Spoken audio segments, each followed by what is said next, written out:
Bonjour à tous chers musiciens d'IA, j'espère que vous allez bien. Dans cette petite vidéo, je vais vous donner un petit conseil de marketing musical par rapport à votre identité artistique. Alors, on me pose souvent la question par rapport à ma charte graphique et certains m'ont déjà fait remarquer que bon, c'était pas très fun et sexy comme couleur ce que j'avais choisi. Mais j'y tenais fortement parce que ces couleurs sont mon identité visuelle puisque c'est influencé des couleurs de ma région de la Lorraine.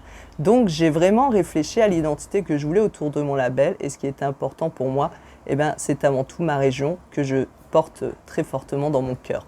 Et bien pour les artistes, c'est pareil. Vous allez devoir réfléchir à votre identité artistique. C'est un peu comme une signature vocale. Quand vous avez quelqu'un qui passe à la radio que vous ne voyez pas, vous allez généralement le reconnaître par rapport à la signature vocale qu'il a. Si vous ne le reconnaissez pas, souvent c'est qu'il n'en a pas. Bon, c'est dommage pour lui ou pour elle, mais c'est vrai qu'il y a beaucoup d'artistes qu'on reconnaît tout de suite au ton de leur voix, au timbre de leur voix.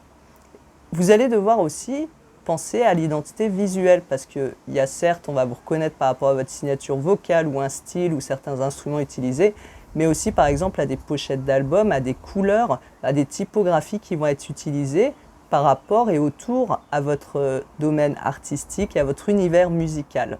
Donc c'est très important d'y réfléchir.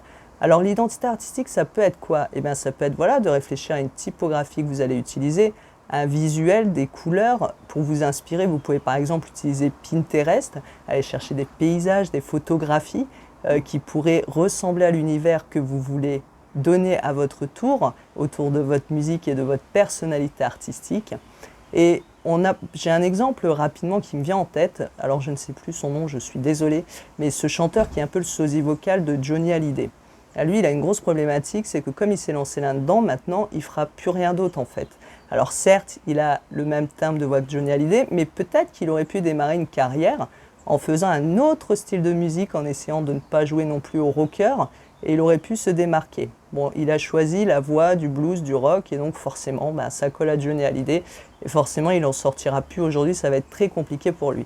Donc pour vous démarquer, de ne pas être noyé dans la masse d'artistes qui existent aujourd'hui, surtout avec les réseaux sociaux, le visuel est très important. Prenez le temps de mettre en place votre identité artistique et d'y réfléchir. Voilà, je vous souhaite bon courage à toutes et à tous et je vous dis à bientôt pour de nouveaux conseils.